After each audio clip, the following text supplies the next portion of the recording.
Ratchet Deadlocked is the fourth game in the incredibly popular Ratchet & Clank series, and a bold new direction for the franchise. Prima Games traveled to the Burbank, California offices of Insomniac Games to talk to the Insomniacs themselves about the latest and possibly greatest Ratchet game to date.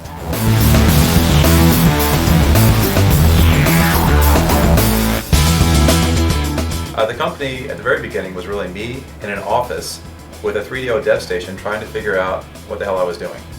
I thought I could start a game company, and unfortunately at the time I really didn't know anything about making games. I was just passionate about games. So very quickly I realized that I needed some help and was lucky to run into a guy named Al Hastings. Al is currently our Chief Technology Officer, and at that point he had just graduated from Princeton University. And he came out to California. He and I worked together on a demo for our first game, which was called Disruptor. Disruptor was a game that we ended up selling to Universal Interactive Studios. And when we sold the demo, the next person we called was Al's brother, Brian Hastings, who was our Chief Creative Officer. Let's see what inspired the Ratchet & Clank series. It was at a point where we had finished up with Spiral and we knew we needed to do something else. We knew we wanted to keep kind of the humor and the sense of adventure from Spiral, and the sense of just having an incredible world of immense opportunities. And I think we're all just kind of batting around ideas and looking for, what's the next big thing? What can you do with the platformer to kind of keep it interesting and take it in a new direction? I guess my favorite aspect of this game is that it's taken a different direction from the traditional Ratchet and Clanks, and it's more action-oriented. In the beginning, it was kind of a risk when we're going in an action-oriented direction, and it's 100% action, 100% adrenaline. 5 times as many enemies you're fighting on any given planet. We knew that was kind of a risk, and we weren't sure how that was going to play out. Now that it's there, I absolutely love the action.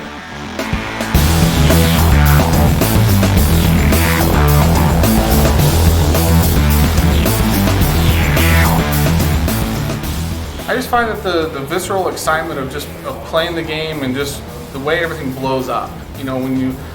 There's no one weapon necessarily does any better. I mean, a lot of the mods, I especially really love the napalm mod.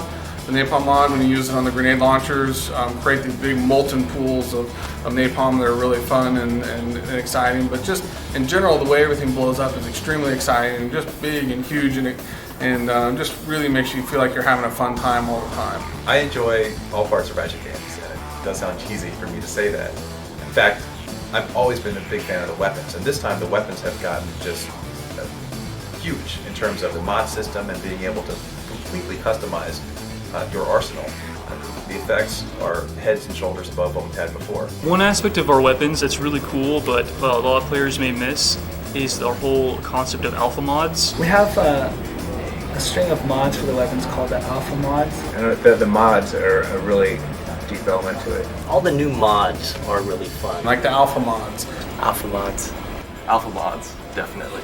You can equip your weapon with the freeze mod and painfully slow down your opponent so you can continue to pummel at him at your pleasure.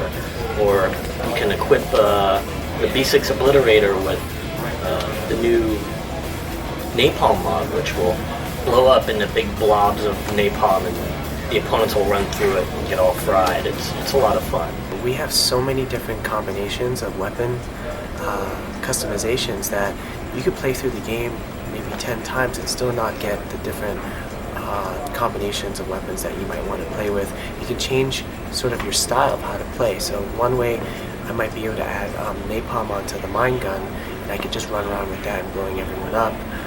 The next time around, I could just get my wrench, which I can upgrade, which becomes a flaming wrench, and I can just napalm and flame everyone else near me, or I could freeze them. So I think every time that you play through, there's just a lot of neat bonuses and skill points that you can get that people may not be able to see the first time through. You've got Omega mods, you've got Alpha mods, and the Omega ones are functional ones, which are like you can put acid on a weapon and you can cause damage over time. You can put napalm on explosive weapons that'll spread lava all over the ground and damage enemies.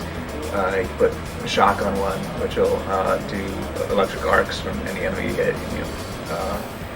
You spread these electric arcs all over the playfield. So I mean I think most players hopefully will get that part. But there are also the alpha mods, which are things like speed increases and ammo increases and knockback increases and several other things you can do. And you can reconfigure this. And if you really get into that, it's pretty cool because you can put all impact and knockback mods onto like a shotgun and just blast guys all the way across the level. You can give your weapons more ammo. You can make them. You can increase their tracking. You can make their explosions bigger.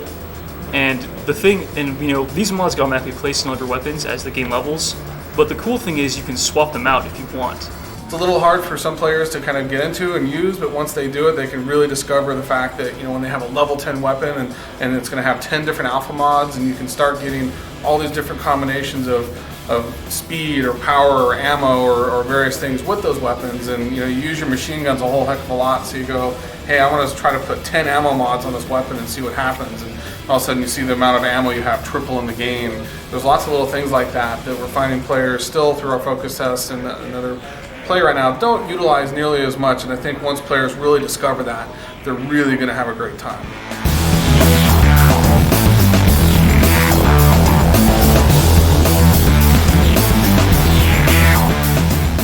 It's surprising the amount of detail that goes into a game that's never advertised, documented, published, and we kind of like that because the more it's really rewarding for the players that the more they play the game, the more they'll find these subtleties that we added in that we never talked about. That and suddenly you'll see people post about it on the forums. And you'll see them talk about it. And they're like, oh yeah, like if you actually double jump on the mine launcher, you can lob mines really far. And it's not just about lobbing the mine in front of you. And all these things little details that we put in that I think really change the gameplay. But it allows the game to change over time. I think there's a lot of little behaviors in the enemies that I really like. For example, we have this enemy called the saucer swarmer, and basically when it dies, instead of a standard explosion or something, it sputters out of control and goes flying off into space. And I like all those little touches that we end up putting in it towards the end of the game. Probably my favorite vehicle in Deadlocked would have to be the Landstalker, which is something we did early in the prototype phases to see if we could actually pull it off, where it's a four-legged walking tank that is fully program animated. And so it interacts very realistically with a lot of the environment and can go pretty much anywhere, much to the chagrin of the environment artists trying to keep it into the gameplay area. We usually have animators that create animations in Maya for animating all the characters. The Landstalker is the first character, which is both player-controlled and an enemy vehicle, that is fully programmed, fully animated with programming. Oh, okay. All the animation of the legs and the movement around the world is all done through programming. I think the most enjoyable aspect of the game for me right now is co-op, because I can play with a friend and go through the entire game with that friend by my side, helping me take out all the enemies and experiencing the adventure together, which is really cool. I love the co-op component to this game. It's really a lot of fun. I love having your bots interact with you if you're playing it solo, but you've got your homies that are walking around with you, and they can you can control their actions, and it really feels like you've got a couple of players moving along with you to try and get through the puzzles and get to the goal. I think that's really cool, because I always wanted to play this with somebody else. I really like the puzzle aspects of the Ratchet games, and when I was playing multiplayer before, it felt like, I just wish there was more puzzly type of elements to it. And that's what the solo play of this game is doing. It's very different from any of the other games.